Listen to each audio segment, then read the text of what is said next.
Hey guys, welcome to In the Newsroom. I'm Sean Lim. I'm covering for Yoo Ji-hae, who's on vacation, and we had a very busy week here in the newsroom at Arirang. And before we get into that, let's take a look at the week's top headlines.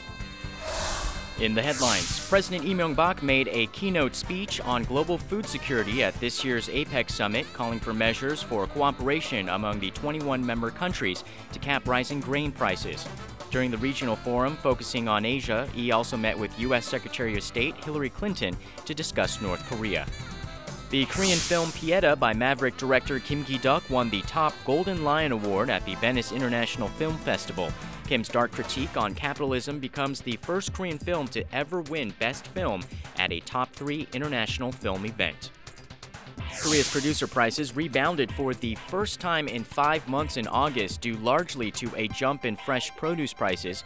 The Bank of Korea said Monday that the producer price index rose 0.3% in August from last year, reversing the previous month's on-year decline of 0.1%. A new report shows that cigarette prices in Korea are the cheapest among 22 OECD nations, and not surprisingly, the country's smoking rate is one of the highest in the developed world.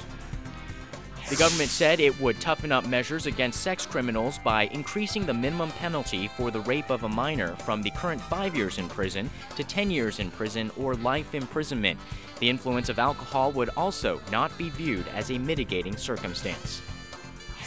The dark horse in the presidential election, Ahn Cheol-soo, says he will announce whether he will throw his hat into the race as a candidate once the Democratic United Party concludes its month-long primary. With Moon Jae-in poised to win the DUP primary on Sunday without the need for a runoff, Ahn's announcement could come as early as Monday. And those were the top headlines this week.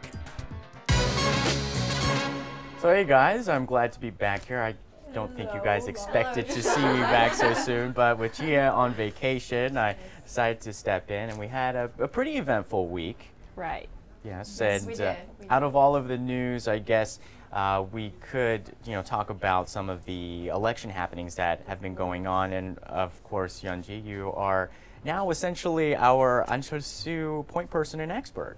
Yes, I have become a point person for Ahn Cheol-soo. Right, so nothing really specific, not a lot of movement came out of his camp this week, but tied in with the DUP primary election results that we've got, there are implications, and he's almost kind of created the bigger story. He's actually, the bigger story always, no matter what we're talking about. But yeah, what's the latest on his moves? Well, just a couple days ago, we got a surprise report. Korea's Yonhap News broke the news first, saying that Ahn Cheol-soo's spokesperson, Yoo Min-young, revealed that Ahn Cheol-soo is going to speak about his decision regarding the presidential bid very soon after the main opposition Democratic United Party seals its nominee.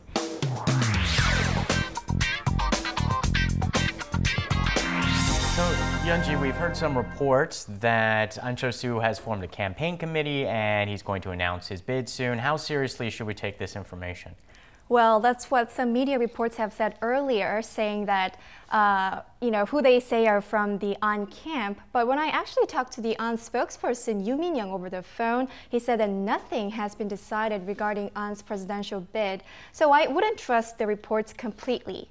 But what is certain is that with the clock ticking, Ahn will have no choice but to make a decision in the next few weeks.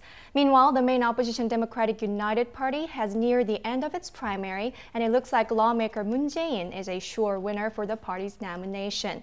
The results of the DUP primary will come out as early as next Sunday, and experts predict that Ahn will make his move soon thereafter. So where do you think he's going to make his announcement? That's also tied in so much with the way that people campaign. The Saenuri Party candidate Park Geun-hye, she announced in front of a new shopping mall, I think, to try to attract younger voters while she was making her announcement. Where do you think? Well, I didn't really think about that because although we now think Ahn Cheol-soo is going to definitely run in the presidential race, even that is uncertain officially. Right. So would he really come out and say, yeah, I'm going to run definitely? We don't know. So I didn't really give much thought. Well, what do you think? How would you respond if he gave another vague answer, even because he did promise to say something? So he's going to say something. And what if he says another vague answer? Really? Oh, I guess he's going to give a certain answer, but by then... He did promise to give a certain answer, that's what right? he promised in his book, The Thoughts of Ahn Cheol-soo. Right. So he has no way back. You know, he really needs to come forth with his decision. So he's going to do it.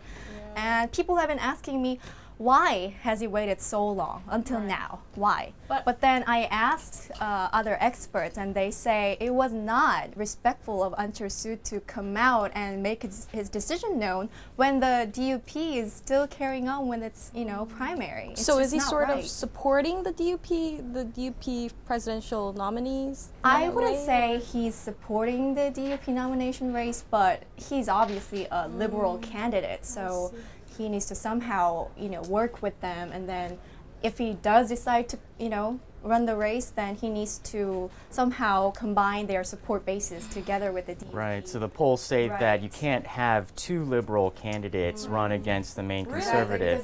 They'll split the vote, and so they're going to have to come together. But then the touchy subject will be if Ahn decides to run, and if Moon has won the primary, and if they decide to merge and then Ahn takes the combined ticket, how does that make all the voters in the primary feel who voted for Moon? Well, there's already a lot of rumors saying that Moon Jae-in is only doing this because at the end when Ahn Cheol-soo says he's going to run and then he's going to represent the DUP, then Moon Jae-in is going to back down, and all the votes that he garnered in all these areas is going to go to Ahn Cheol-soo. So in the bigger picture, people are saying this is basically a scheme for Ahn Cheol-soo. And I don't know if you've heard. Back in April, Moon Jae-in did say he wants to create a joint administration with Ahn Cheol-soo because, you know, his polls were much higher than that of Moon Jae-in himself. So he knew Ahn Cheol-soo is our wild card. Like if it takes for the DUP to, you know, combine their support bases with Ahn Cheol-soo to win this year's race,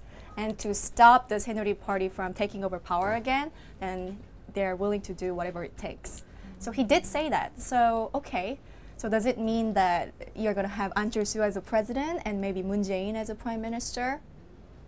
Who knows? But this all seems to hinge upon Ahn's clean image, that he is separate from corruption, he is separate from the way that politics is run traditionally in Korea. But how much do you think he can continue riding on that? When he's running for the when he's running and all this information starts to come out. Yeah, exactly. There's a lot of back-checking already going on, and I think there's been talks also from the ruling party that they have the information to, you know, he was like bring up dirt about his past and stuff. So, but guess what? After that incident, that press conference about, Ahn Cheol-soo's lawyer said someone from the Saenuri party had threatened Ahn Cheol-soo to not run in the presidential race. After that, actually, the Saenuri party suffered a drop. Right. Because it looked like they were playing dirty politics again. Yeah, you have to admire a bit of his Ahn's camp, a little cavalier style. That if you get a weird phone call in the middle of the night saying don't run, they're going to go out and say this is what happened. So that's a bit of a refreshing difference, I would say. That makes this covering this campaign season a little bit more interesting. Well, Ji-hae, glad to have you back actually after your little break. I've been away for like a month. Like 5 weeks, I guess. Right. And yeah, it was tough, but I'm back, so I'm very happy to be here. I struggled for a few weeks, but now I think I'm okay. Right. And your big story this week has to do with health of Korean citizens and especially about the cigarette prices and the smoking rate.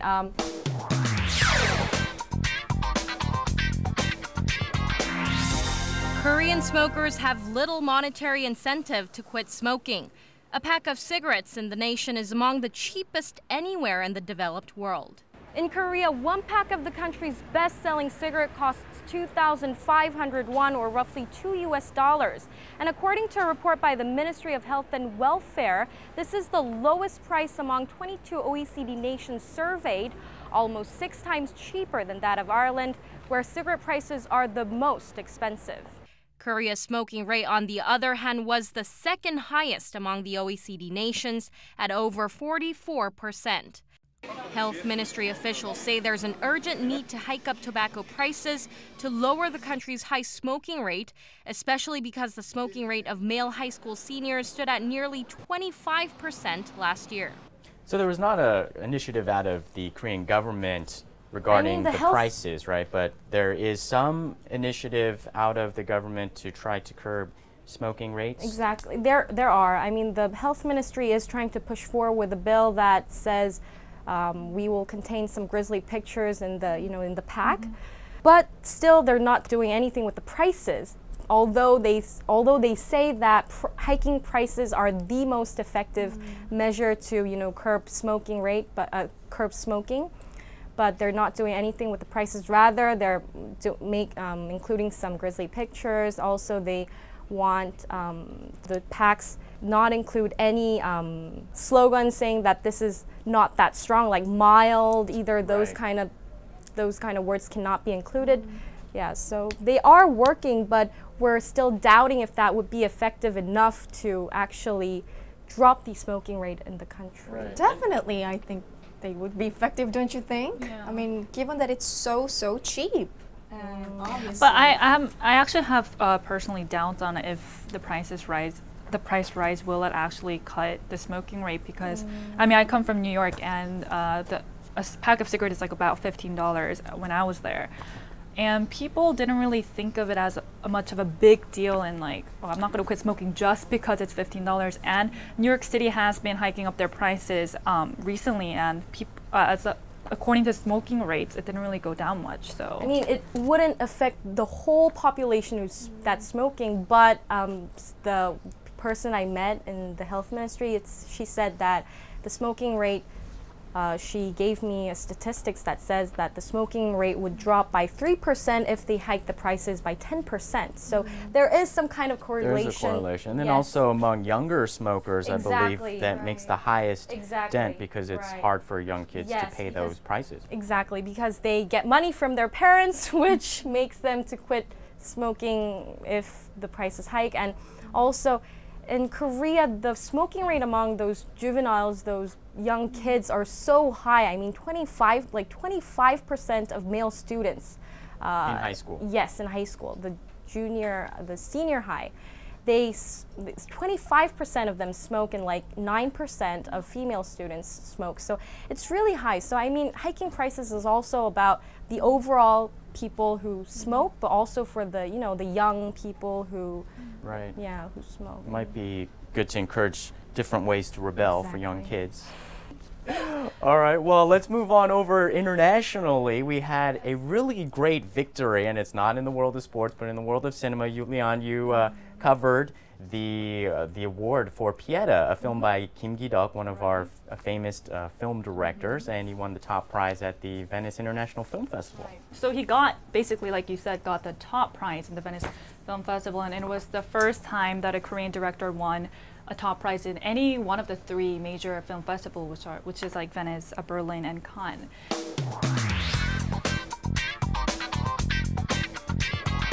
That was very interesting to see that he won the top prize.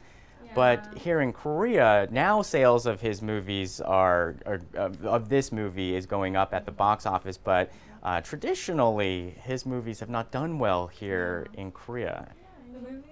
Not many theaters didn't even show Kim Ki-duk's movie. So what was a success? Like what was key to his success this time? Well, his movie is really, really dark, and even with this kind of award, there was a lot of controversy behind it too, because his movie is really far away from mainstream. It's dark. It has to do with like lower middle class people and the class differences and hardships. So I don't know, I think that was part of the reason why the critics were divided upon giving such a big award to that kind of a movie. And this movie itself, it was made with under $150,000, shot in 3 weeks. Yeah, and the actors and actresses didn't even get any money from that money. They were promised to get money if the movie goes well, but It's amazing.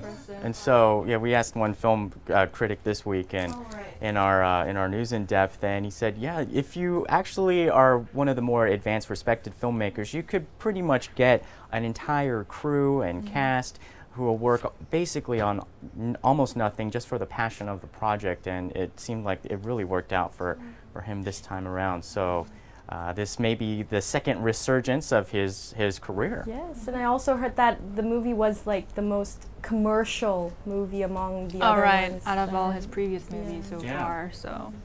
Yeah, so there should be more things to watch this weekend. Yes. All right, well, we had a really busy week. Yeah. All right, well, I guess, we'll look forward to all the news stories, how they develop, especially with maybe the big announcement coming out next week. What he's gonna say. I think he's gonna run. I mean, Yeah, obviously. for sure. And Yeah. then what's gonna happen to Moon Jae-in? Yeah. Find out about That's the that. question. Yeah, so I guess we gotta be prepared for a big election week next week. All right, guys, well, thanks. This was fun. All right, we'll see ya. All right.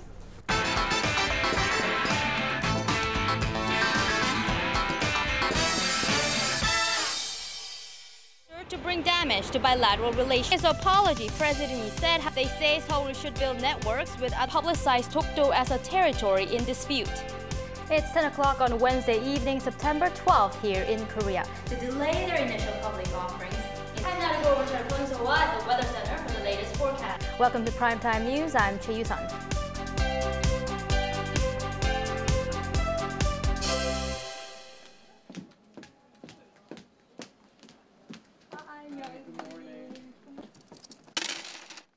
This week, our main anchor, Ji-hae, she's on vacation, so I'm filling in for her for the rest of the week.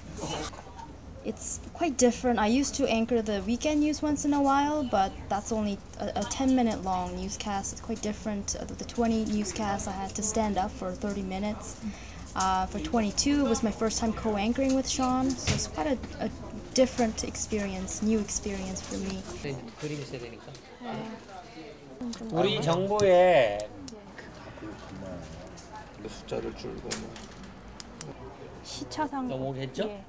그 오슬로 대통령이 오늘 오늘 연설하는 오슬로 거랑 연설하는 뭐 거가. 있을 것 같은데. Before, I mean, I only had to focus on issues related to the foreign ministry or the Unification Ministry, but now I have to look at the overall newscast, and I also have to think about the order of the newscast, who would be the right person to write each story. So it's more of looking at the bigger picture. It's a lot more challenging, for sure.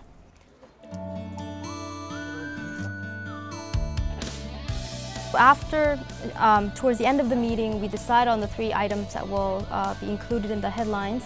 And I did that for the first time yesterday, where I had to look into each story, understand it fully, and try to summarize each story into a sentence or two, which was, it took me quite a while to, condense everything into a very short sentence.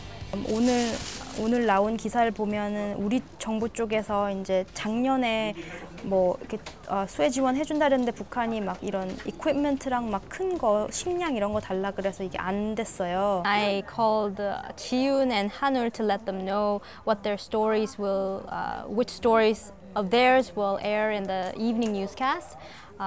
In Hanul's case, she wrote a morning package. I told her what to update in her afternoon version of the package, and Ji-yoon had a new package to write in the afternoon. So. 안녕하세요. I'm gonna be going down shortly to get my makeup done, to ready myself, look pretty for the newscast. I still have to come back and work on the lineup for the 20 newscasts. It hasn't been decided yet. And then go through the entire newscast one by one to check to see that everything is in order. Yeah, she usually does that. So where is there something really different in early edition 6? Yoo-sun is doing a great job. I had no doubt, so I don't feel surprised either one way or the other. But I've always wanted to anchor a newscast with Yoo-sun, and I think she's gonna do continuously well.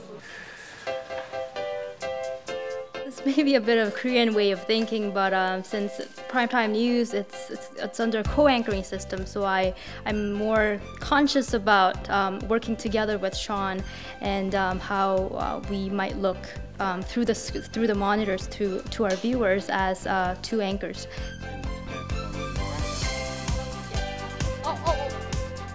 Jenny sang that song, Arirang. Exactly. Yeah, good publicity for our station too. I've come to realize that how important it is to deliver the news to the viewers. As a reporter, I've been focusing on how well I'm supposed to deliver the news in writing, but as an anchor, I also have to think about good presentation on air, and definitely something that I haven't really thought about before so much. So it has been so far a great experience for me as a reporter and someone who may anchor in the future at Arirang, and so I'm grateful for having had the opportunity, and I look forward to the next 3 days. And that brings us to the end of the program. I'm Choi You-sun in Seoul. Thank you for watching. And I'm Sean Lim. I'll be back with more at midnight for our late night edition.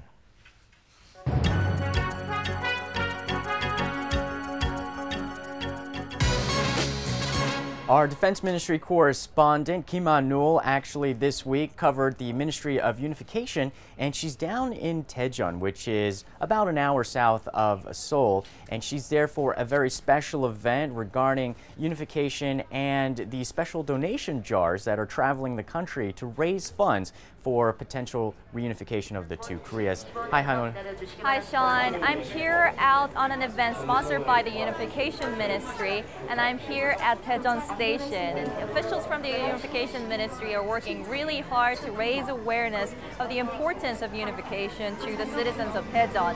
And this usually is Yoo-sun's neck of the woods, but as you know, that she is anchoring this week, so I'm here on Yoo-sun's behalf to cover this event. So what's the event all about?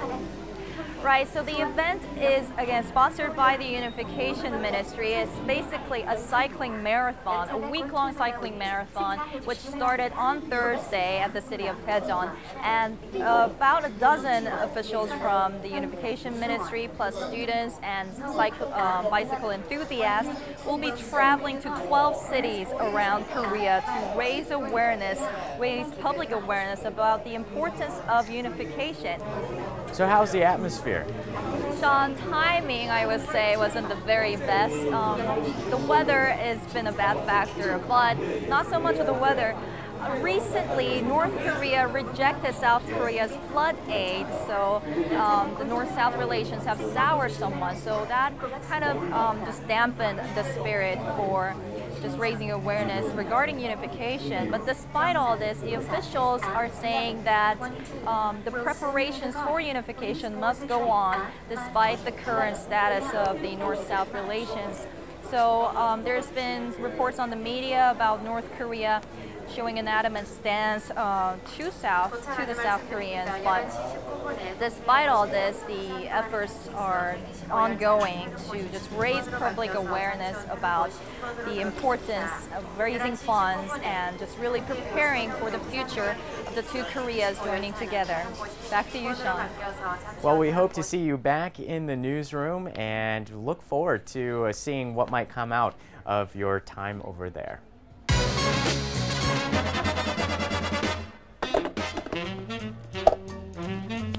Hey guys, welcome to In the Newsroom. The dark horse in the presidential election, Ahn Cheol-soo, says he will, and those were the top headlines this week. Not include any 다시 갈게요. 가도 되죠. They don't want any 말만 한 4번.